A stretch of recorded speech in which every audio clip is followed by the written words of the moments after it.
Hey everyone, how's everyone doing today? I'm Matt Rizzetta, and we are here for a very special episode of Outcomes and Omelets with a very special guest today, my good friend Marco Messina. Marco, how you doing? I'm doing well. How are you? I'm doing great, Marco. I'm looking forward to this conversation. Just a quick little intro. Marco, by the way, is joining us live from his studio, the IFTV studio in Brooklyn, which you got a lot better backdrop than I have with my workout machine and my one soccer jersey. You got me beat by about 50. Yeah, but I need a Cabo Basso jersey. That's the thing. You have me beat with that. What are we doing? We're I supposed only to I have, only have flat. I don't have a Cabo Basso jersey. No, I don't. I don't. Not one. I need one with like a name on it. Maybe like IFTV or like Messina or something, and then we'll pop it up. something tells me that might be coming in the next few months, right, Marco? Yeah. I would love that. I would love that. It would be good. It would be good. I want you, Daniela, and Nicola to sign it, and then we'll hang it up. You got it. Consider it done. But Marco, I'm really excited about this. Just for some quick background, just for the audience today, Marco is the founder of IFTV, Italian Football TV. He's a great friend and partner of North Sixth. I've had the privilege of getting to know Marco really well throughout the years since North Sixth invested in football club Campobasso out in Italy. Marco founded IFTV officially in 2018. He's built it to become the leading media platform for English-speaking fans of Italian football in the world. Marco's just a great entrepreneur. He's turned IFTV from a passion project and from a small basement operation into a truly sustainable and scalable, well-known business in the media industry. He's also helped IFTV launch all sorts of new platforms, partnerships, and revenue channels, including their own merchandise line called Calcio, which for those of you in the audience, in case you don't know what that means, Calcio means soccer in Italian, which is a great line of merchandise that Marco and the team at IFTV have created and launched and commercialized. Marco's also the host of various other shows, including the Twitch broadcast for FC Juventus, or Juventus FC, which is one of the most popular football clubs in the world. And Marco, one thing I always respected about you is that your love for football has taken you all over the world. Marco's done live streams and vlogs from amazing places like Rome and Milan and Florence and Genoa. Talk about a great job to have. But today's conversation is not supposed to be a conversation about football. Obviously, we'll talk a little bit about football just because that's the nature of the line of business Marco's in. But it's really a conversation about following your passion in life. Marco's a great guy. I've always found him to be one of the most genuine and positive people I know. And I've always loved hearing Marco's stories about his travels throughout football. And I just love hearing stories about people who follow their passion and their calling in life and figure out a way to turn that into a living. So that's going to be the focus of today's conversation. Marco, thanks again for joining us live from Brooklyn. It's great to see you. No, it's a very, very kind intro. I appreciate that, Matt. And it's been my pleasure, honestly, to get to know you and to all of the North Six team, because you guys have been incredible. And I've been able to learn a lot. Even though we haven't known each other for that long, it's been incredible. So thank you. Thank you for having me. No, my pleasure, Marco. Marco, let's so why don't we get this kicked off? Maybe to kick it off, you could just sort of take us back to where it all started. Just tell us where you grew up, what life was like growing up, and how you developed this passion for football or soccer, as we know it here in the United States as a kid. Yeah, so I grew up obviously as an Italian American from Brooklyn, like you mentioned, and probably similar to you. I was mostly spending time with my grandparents who helped take care of me, and for any Italian grandpa especially, and mine, just soccer was the thing that we were able to connect over. My dad played at a pretty high level over here, and for me, Sundays were signified by eating really great Italian food and watching calcio in the mornings. Like, I have such vivid memories of just like my dad waking me up early in the morning and be like, all right, we're watching this game, or going to like local Italian cafes, and it was just a way of life for me. And naturally, as I progressed, I always dreamt that I would be able to do something in the world of soccer, especially in Italian soccer. So it's been amazing that I've been lucky enough to do this. But it's really thanks to the people behind me, all of my dad and my grandpa, who really instilled that culture inside of me. That's amazing, Marco. So talk to me about what was the point in your life where you realized that, I'm assuming, following your dream in soccer originally was you wanted to be a player, I would guess, right? Or wrong? Yeah. Yeah. Yeah. It's true. It's true. I did. Of course, like any boy. I remember. You know what's really funny? I didn't like soccer at all. Playing wise. So like I remember, I'll never forget. There was a soccer team playing locally, and my dad was there, and it was right after basketball practice. And I'm very young at this point, maybe like 5 years old, 6 years old. And you know, I was playing basketball. I love basketball, and my dad, being like the Italian father that he was and such a soccer player, my sisters played soccer. He was like, "You have to play soccer." And you know, maybe it's the stubbornness. It was the stubbornness of me as a kid. But once your parent told you to do something, for some reason I just didn't want to do it. And I'll never forget. You know, he was like, please. He was begging me. He's like, just play, just try it. If you don't like it, you don't have to do it again. And I remember he convinced me because he's like, I'll take you to go see a movie if you just give it one practice. And all it took was one practice for me. And since then, like, I love soccer. I played growing up my entire life. Played for, you know, the Brooklyn Italians, a lot of different organizations over here in Brooklyn. I played high school, and then I was really lucky. I went to Viareggio, which is like one of the most prestigious youth tournaments in the world, based out of Italy. Like basically all the players, all the like the top players in Italy, but also across the world, played in Viareggio. Like Balotelli was there, Del Piero was there, all like great guys. So we were the only New York team, or only American team, that was able to travel over there. And we played against like Hellas Verona, who ended up going to the final that year, was like a really great team, and Napoli, who were two like really big teams. And at that point, I was the captain of my team. And, you know, I knew I wasn't the best player. Like, I knew that. But I really made the team because I was good at keeping the team together. I did my job. For anyone that knows soccer, I was like a Gattuso type. So I really just broke up the play. And I was willing to throw my body and sacrifice myself just to win. And once I was at that level, we did really well, which really well means against these teams is losing by 1 goal. Because the year before, our team lost by 10 goals against Napoli. We lost by 1 in like the 87th minute. It was heartbreaking. But anyway, once I got to that point, we also played against a Serie D team and I think a Serie C team. It was at that point where I realized that the level was just way above where I was at. I was maybe 17 or 18 at the time. And I realized to myself, I was like, you know what?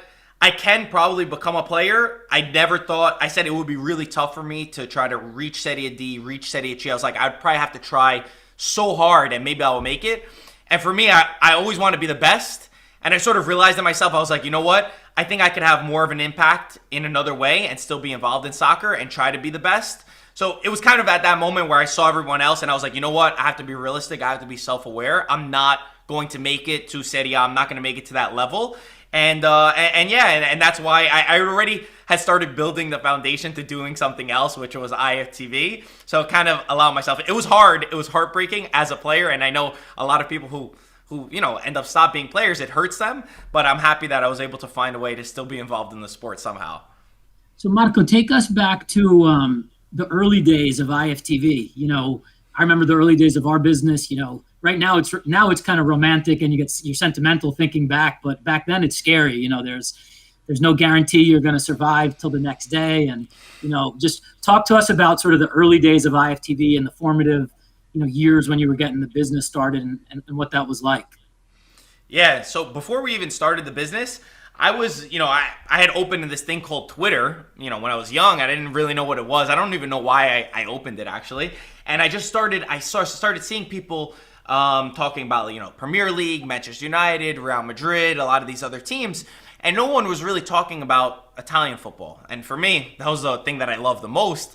I would always get into fights with all of my friends because, growing up in Brooklyn, it's very diverse. My friends, I had all different nationalities, and none of them really liked Italian soccer. So I kind of had this chip on my shoulder where I was like, you know what? I think that, let me just start translating stuff. Let me build this kind of community. And it really just started out small.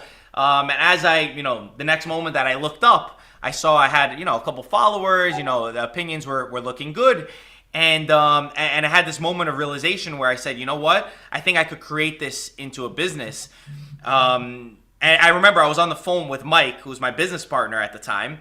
And, it was like after school one day, I called him and we talked about the league, right? We talked for like 30 minutes on the phone. And right afterwards, I texted him. I ran over to my phone. I was like, we should have recorded that and posted it online. I was like, they already do it for like Premier League, they do it for La Liga. Why don't we just do it for Serie A? And I remember he responded like, why don't we? And that was like kind of the moment, and it was really just like organic. It was what I wanted. I really just wanted like a platform and a community to go towards, to express my opinions and to argue about my team, and to get this, fierce rivalry. So it really started out like that, and as we progressed, things started to build, and it got really exciting. That's awesome. Marco, I wanted to ask you something. Now I want to sort of start talking about following your passion and purpose in life, and that's sort of the focal point of the conversation today. So, when we invested in the football club, Campobasso, soccer for me and football for me always represented my grandparents, and that's sort of what you were getting into with your family. I was saying to our team at North Sixth, I can still remember the connection I had with my grandparents over football. Football was kind of like the centerpiece of that connection every Sunday, with the espresso coming from the kitchen, and just families talking over football. Like, football was really at the center of my childhood growing up. So when we had the opportunity to invest in a club, I didn't even feel like we were investing in a football club.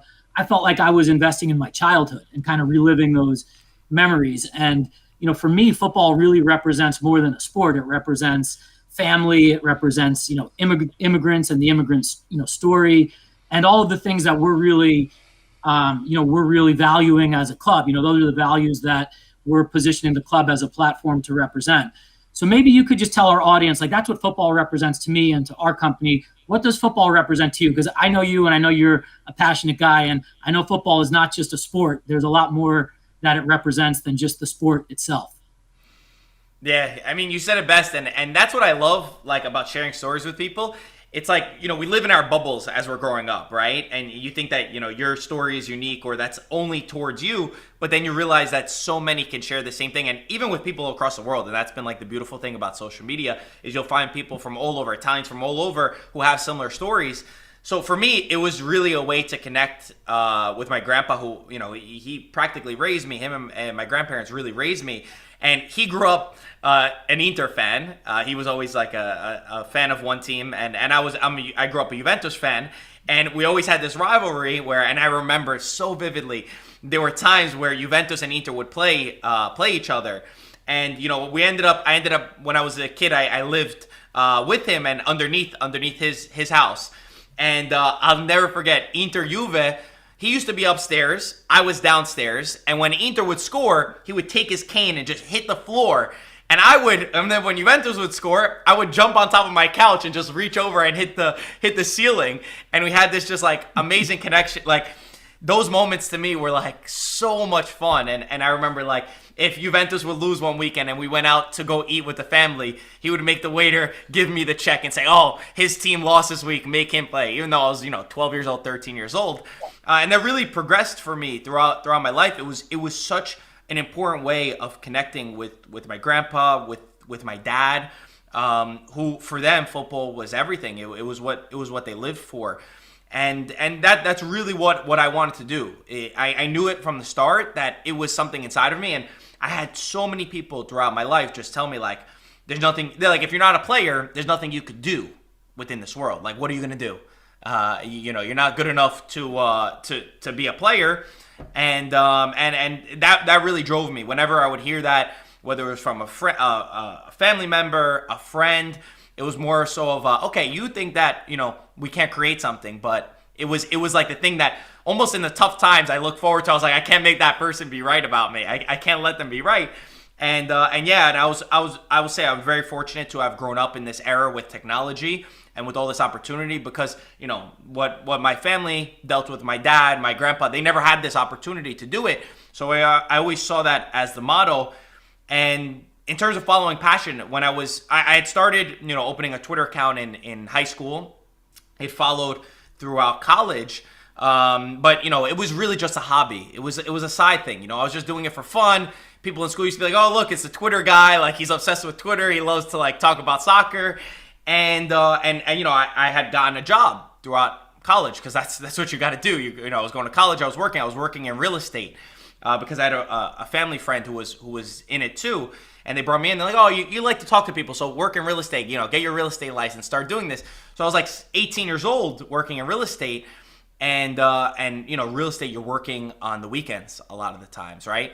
And I'll never forget, I had a really great weekend. We did great. I remember I came home and had a good amount of money for a younger kid in college. I had a good amount of money from real estate working all weekend. I didn't check my phone. I didn't do anything.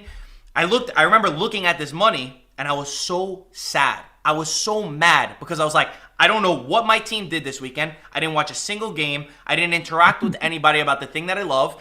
And it was the moment where, for me, I realized like money is not everything. And it was the moment where I said, I'm quitting. I'm going to go all in on what I want to do because my happiness is way more important than this money right here.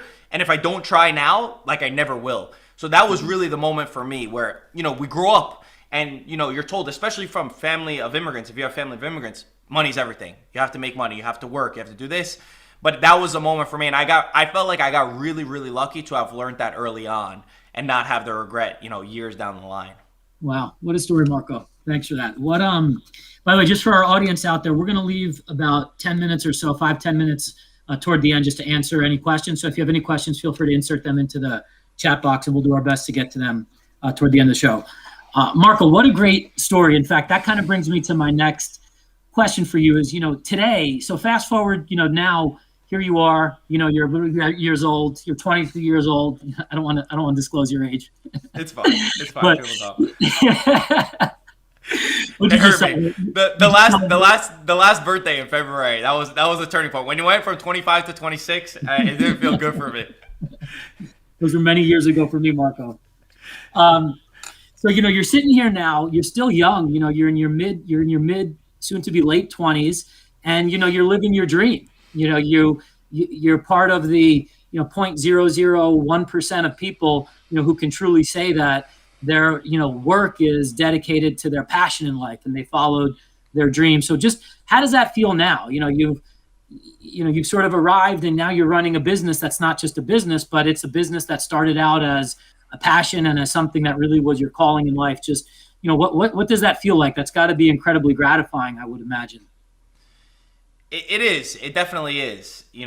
I always think back to like the earlier days, right? Where, you graduate college and I saw a lot of my friends around me who were really happy, who always had, a lot of time on their hands. And obviously running a business, this better than I do, Matt. You have to dedicate so much time and you give up, you throw out going out with friends, going out and doing stuff. And at the time you feel like you're losing almost, right? And you're not making a lot of money from your business in the beginning. And now, like looking back, it does feel really good. It feels good that I was able, that we were able to get to this point. But I don't know if it's it's funny to say pessimist in me, but I never feel like we've arrived anywhere. And it still feels like we've got our back against the wall and we're fighting to just keep going and to keep pushing forward. So like, it definitely feels good. And I'm happy that at that age that I was at, I realized, okay, don't look to today. Don't look to what's happening right now. Try to think 3, 4, 5 years down the line and see where you can get. Because those hard moments, like if you're just looking at it in that moment, it's easy to give up and it's easy to really quit because you don't really see the light at the end of the tunnel. So I think that was a really important thing for me to have. But I've almost brought it back now where I'm trying to keep that same mentality. Since it got me here, I don't want to get complacent or just be happy of where we've arrived. Because for me, we haven't done anything yet. So it's I know it's a strange answer, but that's sort of like what goes on in my head. Marco, one thing just on that note, one thing that always struck me and impressed me with you was you have such great energy, and I'm sure our audience, especially the ones who are just getting introduced to you the first time, can validate just, listening to you. You have such great energy, positive energy. You exude positivity. One of our audience members just actually mentioned that in the comment section, which I just think is so important, not just in the workplace, but also in life, particularly in today's environment where there's just so much pain and suffering and it's just so easy to be negative in the world we're living in today. So, to have positive energy is rare, and I think it really helps breed success, and good things tend to happen to people who are positive. So I guess my question for you is, were you always like that? Or like, I bet you when you were making the money in real estate, you probably weren't as positive, I'm going to say. But, even when you're making less money doing what you love to do, I would think that just breeds an environment where it's so much easier to constantly be, positive and optimistic. Has that been your experience too? To be honest, I mean, I feel like I've always really had this energy about me, and I think it's not thanks to me. It's not anything special with me. I was just really taught. I learned gratitude really early on in my life, like thanks to my grandpa. Well, my grandpa has a crazy story. I mean, like he's really the guy. He's the reason why I'm here. His stories, because he grew up with barely any food. Like I said, I was, both of my parents were working, so oftentimes I spent with my, Italian grandparents and my Italian grandpa, who just day after day told me stories about how he grew up. Even little things like don't turn on the light. He would go crazy if you turned on the light or if you turned on the water for too long than you needed to, because he grew up with nothing. They barely knew where their next meal was gonna come from, and he put all those stories into me at such a young age that I always felt like I was winning. Like my entire life, he told me, he's like, you don't realize how lucky you are. And him going back and him teaching me stories. I mean, he was in wars. He was in Italy, where at one point, this is crazy, but he lived in, he's from Piacenza. He was from Piacenza, which is near Milan. It's about an hour driving from Milan. And I'll never forget, he told me this story and it stuck with me. And I remember I told myself, I was like, wow, I'm lucky to even be alive. He was telling me as a young boy, when the Germans came to his town, they started grabbing all the boys around him. He's like, they grabbed everybody. He's like, friends of mine, dads that were friends of our family. He was like, and I got caught. They took me in. They took us, they riled us all up, and they were going to, bring us wherever they were going to bring us. And he found a way to talk himself out of it, to get out of the circle that he was in, and to go a little bit away.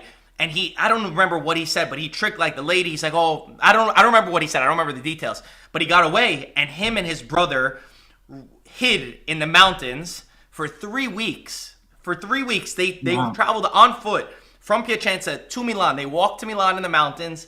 He's like, if we found a loaf of bread that day, we were like so lucky. Like we just saw people in the mountains that were there.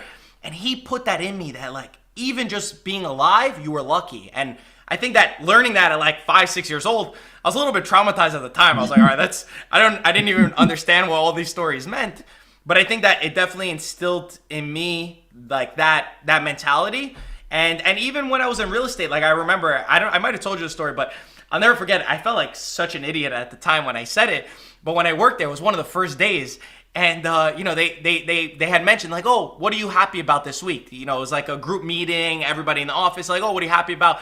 And one person stood up and they're like, oh, I closed a $1 million deal. The other person was like, oh, I met 5 new clients. I signed 5 new clients. And I remember I stood up and I was early. I was like, I'm just happy to be alive and to be able to do this with everybody. And I was like, this is a great atmosphere. They looked at me like I was crazy. And at the time I was like, maybe I was wrong. But I think that it's always just been something that I've had inside of me. And it's thanks to my family who taught me that. No, Marco, I think there's a lot of great lessons in that story. By the way, that's an incredible story. And I think one thing that also kind of underscores is, in your career too, just like in all of our careers, your career constantly is taking on different pivots. There's new challenges in front of you that you're not used to facing, that you've never faced with before. There's always curves. It's one of the lessons. In my book, I talk about just enjoy the curves, because there's so many curves that hit you in your career. And, if you don't enjoy them, it's hard to get through them. So I think that the positive energy you're talking about also must have helped you sort of, redefine yourself and deal with the inevitable challenges and curveballs that come with running a business. In fact, like I look at your career, you started as a media executive. Now you're a little media mogul. Then you went to merchandising. You added a merchandising line. We have this in front of us right here. This is the IFTV merchandise line, Calcio. And now we're getting into original content. In fact, we're working together on our first documentary, Underdog. So I would think your positive energy and your outlook on life also, has sort of helped prepare you for these new challenges that you're constantly, welcoming and, facing in your career. Yeah, I'm a little bit weird though, to be honest. I kind of like the difficult moments. They actually are what get me going. Like when there's something that's really difficult, or like everyone around me is like, oh, I don't think we could do it. there's just a way that my brain works. I'm like, oh, that's what we need to do. Like, it's really a way to go towards. Like, I see the opportunity. I'm like, okay, that's difficult. People say that can't be done, so I think that that's the way that we have to go towards. And I think that's really important. That's one of the biggest lessons that I've learned with the business, running a business. And by the way, your book is incredible. Embrace the Pace. I read it, and honestly, it was beautiful to read. And you helped me a lot with a lot of the lessons that you shared. And I think that that's one of the biggest things I learned is that you are going to find these hiccups. You're 100%. You're going to run into so many walls. It's not really, I don't worry about the problems coming into my life because I'm confident in my competence to be able to solve those problems quickly. And I think that I just kept that in my mind. I'm like, all right, our problem's going to come up. We just fix it, and that's it, and you move on. So, Mark, I have one more question, and then I want to get into, we do something called 6 and 60, where we ask you 6 questions to see what kind of an North 6th team member you would be. And then I want to open it up to the audience for questions. But one thing is, I know just for me personally, one thing you and I really connected on was Campobasso, right? And our investment in the club. And, we sort of share a lot of the same values in that respect, where we bought this club to build it into a platform that represents, shared values of immigrants and underdogs and expats and, struggle and whatnot. So we're in the process of building or producing this Underdogs original content series. Maybe just talk to the audience a little bit, because this is also your first time and IFTV's first time producing an original content series at this scale. Maybe just talk a little bit about, the experience producing it so far, what gets you excited about it, and what the audience can expect when the first episode debuts later this month on the 26th. Yeah, so the one thing that I loved about you is once we met, I'm a sucker for a good story. You tell me a good story and I'm like hooked. I'm like, I want to fight with you. I want to be on your team. And once you were telling me both your story, which I think is incredible, and Cambobasso's story, it really hooked me in. And I've always said I'm not from Molise. I'm not from the region of the team. I never heard of the team until I met you, until you came over here and we met. But I really got hooked on that. And I love that. And I think there's a lot of lessons in it that can be used in other ways of your life, in other areas of your life. So producing this documentary, it's been a lot of fun. It's thanks to you, and it's thanks to the team who's producing it, because I'm able to learn. Really, while I feel very fortunate to be able to conduct the interviews, because at the end of the day, the people that I'm meeting and them sharing how they are experiencing Campobasso or what Campobasso means to them is really what's inspirational. So it's really about the people that we have that are part of this and all the special, unique characters of Campobasso that will be the story. But I think people are really going to enjoy it. I think that we have honestly, the team that we have behind this that's producing it is unbelievable. I feel out of place sometimes because I'm like, they're on a completely different level, and I'm just trying to, do my part and put wherever I could be best used. But it's really incredible. I'm excited for people to be able to watch it. First episode is going to be May 26th, which is exciting. There's a lot of work that's gone into this point. And then the next episodes I think are going to be incredible. So stay tuned. I think people will be able to enjoy it. And I think they'll be able to get a really defined look at something. They're really going to get an inside look. And I think that's what's going to be most exciting. Marco, what are some of the storylines that you think the audience is going to be most interested in? There's a lot of kind of interesting storylines. We talked about the business part of it, the immigrant part of it. We talked about the cultural part of it. I mean, there's just so many interesting storylines in the series. What are some of the things that have resonated with you the most so far? I think the relatability factor, to be honest with you. I think that you said this to me before. You said we all have an underdog inside of us. A lot of people, we all feel like underdogs in one way or another. And, you could use that. You could use the word underdog almost to fit different things in your life. So I think for anyone who's had their, who's had a chip on their shoulder, or who's had their back against a wall, or has had somebody doubt them, this is a story for all those people. And that's what I resonated the most with. I've always felt that way. And once you explained it to me in that sense, it was really my way to connect to it. And I think for these people, I'll never forget. And giving away a little bit, Molise non esiste is like the big saying that you had explained to me, which means it's a thing that Italians usually say about the region of Molise, which is that it doesn't exist since it's the newest region in Italy. And it bothered me. There's something wired inside of me that once I heard that, I didn't like it, and I wanted to stick up for that region. And I think that that's what people are really going to be able to relate to the most. Thanks, Marco. Appreciate it. Everyone tune in May 26th. That's the debut episode. We're actually running a little bit over, so I think we're going to go. I know we have some questions from the audience, so let's go right into that. Hold on one sec. Let me just pull them up here. Hold on one second, Marco. What? Let me close this out. I can't get out of this thing. Do you see the question? I see it. Yeah, there you go. Love your dynamic. What is your tip on growing your network that maximizes potential? I take this, since we're a social media company at the end of the day that puts a lot of our content. I'll take, I don't know if maybe this network means business network or network online. I'll take from the social media perspective.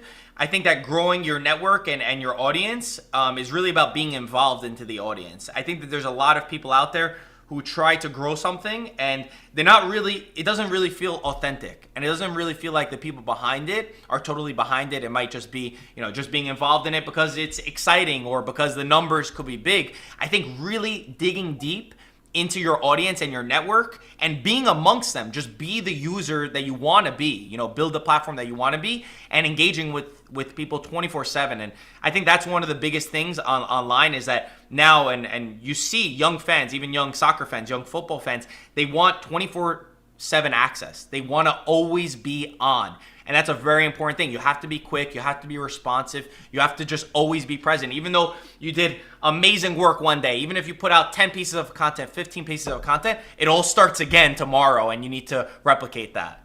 Awesome. Thanks, Marco. Let's go to the next question here. This is from Clifford. What's your best advice for someone who has the network and has the right audience, but has yet to find the right opportunity that maximizes their potential?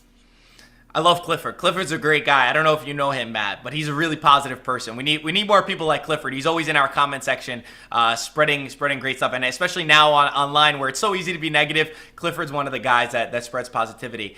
To be honest with you, I don't know the answer. I don't know how to really find what would be inside of you. I think that what I learned doing what I didn't like. When I realized that I didn't like, not that I didn't like real estate, but it wasn't what made me the most happy, is where I realized what I wanted to do. So maybe just trying different things and seeing what, even the tough things that you don't like, could help guide you in the direction of finding the thing that you do love. So that's been my take on it. I know, Matt, even when you started your agency, you were doing something beforehand, right? Yep. Oh yeah. Yeah. It's no, I think, and look, that actually leads to my next question, which I just got on text. All about time management. Marco, this is the next question. You're wearing so many hats. You're an on-air host, you're running a business, you're producing content, you're designing and, distributing merchandise. I mean, you're doing a little bit of everything. How do you manage your schedule? How do you know how to prioritize different tasks? And, how does that work in terms of being able to just manage your time properly to spread across each one of those tasks? That's a really difficult one. That's one of the most difficult things that I deal with every day. Is there's a million different opportunities and a million different tasks that you have to do every single day. I think part of it comes down to instinct. You just need to feel like what's going to be the most important. And then there are obviously long-term goals and short-term goals. There are short-term things that you need to do every single day to make sure that you maintain your business, but there are also long-term things that you need to do so that a year from now, 2 years from now, 6 years from now, you put yourself in that right position, which could mean meeting a contact, right, that you want to do business with, which maybe today it's not the best use of time because you're not going to get a reward right away, but a year from now or a couple of months from now, that contact could be very useful. It's difficult. I'm not going to say it's not. I think that you also have to have it inside of you to want to do so many different things. I kind of love being in the chaos. I'm an always on type of person. I always want to work. I don't really have a point that shuts me off. I like to constantly be doing something. And the moments that I'm not able to do something is really where I start going crazy. I can't take like a day off because I just lose my mind. I almost just love being thrown into the fire of things and just trying to figure it out. But it's difficult. That's one of the most difficult tasks that I've had to deal with. Do you have any advice for me, Matt? I'm going to be selfish over here and ask you for advice. Anytime, you know where to find me, Marco. Okay. We got one more question. This comes from Anthony. Actually, we have one from Adriano. What's the best piece of advice you were ever given, and what advice would you give people in life? And most importantly, Forza Campobasso. That one I like. What's the best piece of advice I was ever given? Wow, it's a deep question right now. And what advice would you give to people in life? I mean, it sounds so cliche, but honestly, never giving up is something that I've just always had in my head. I think that for anyone, there's always a will and there's always a way to be able to do something. I think also being self-aware was a lesson I was taught from my family too. Again, going back to my grandpa, that those are a great piece of advice that he's given me. He was always very blunt with me, and he said that. And I know we kind of live in a world where, we want to say whatever makes us feel the best, right? And we want to just say everything's great, it's amazing, it's perfect. But he was really one to push on those things, and he would look at what I wasn't good at and tell me little specific things on what I could do to improve myself or what I could do to be better. And I think that while at the moment it was tough advice to accept, it's tough to say like, I'm not good at this, or you should be doing this better. But that's really what gets you to that next point. Just telling yourself like, oh, you're great. I love being a student. I think that would be my thing. It's kind of like being a student of life. Never always think that there's a way for yourself to improve and be open to those new ideas. And I guess that's one thing that maybe he didn't sit me down and say, you have to do this, but he taught me by the way that he treated me, those things.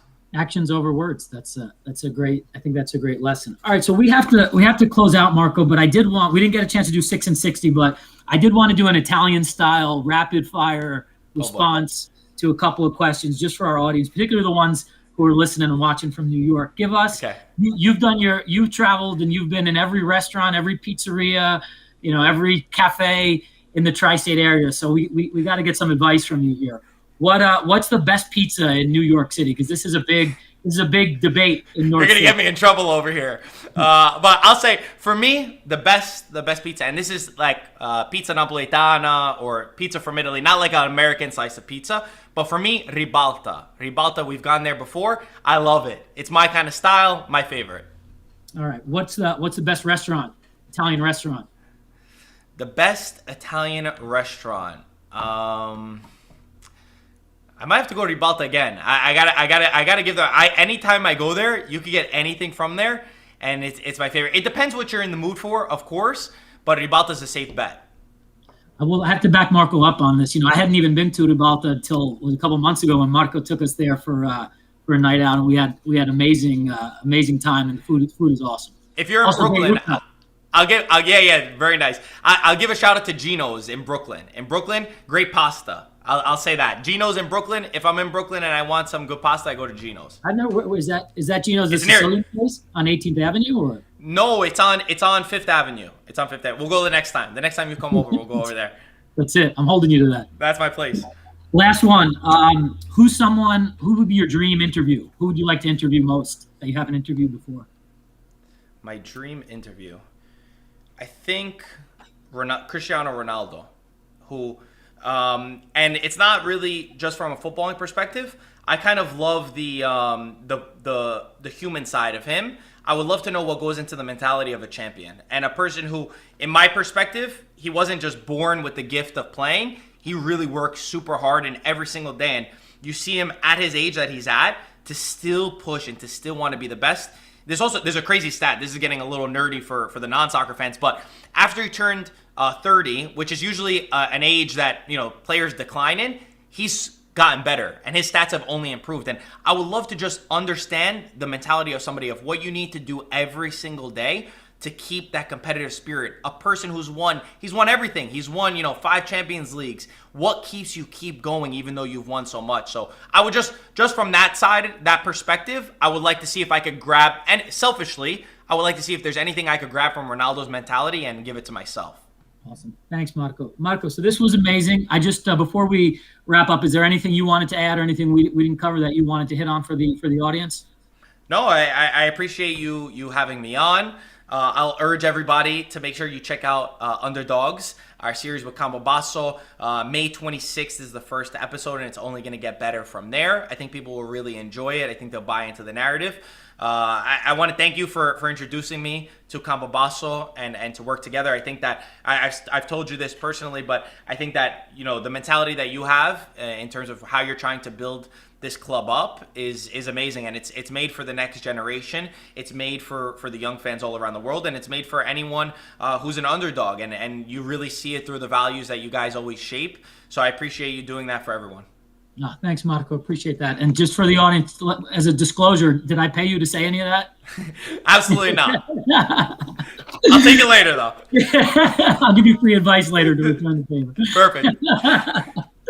Marco, you're the best. We appreciate the relationship. Thanks for coming on. I know our audience got a ton of value and insights from this conversation, so appreciate you as always. And let's go keep doing great things together. Thank you, man. Appreciate it. All right, Marco, be good. Give my best to everyone in the IFTV family and the Messina family. We'll do. Everybody but Antonio. I'll send your regards. You got it. Thanks, buddy. Take care. Thanks everyone for listening. I'm Matt Rizzetta. Next time on Outcomes and Omelets, we're going to be doing another entrepreneurial conversation in June. Stay tuned in the coming weeks. We'll have more details on the guest, date, time. Check back in for more on our social. And thanks again for your time tuning in today. Marco, take care. All right, I'll see you. You too.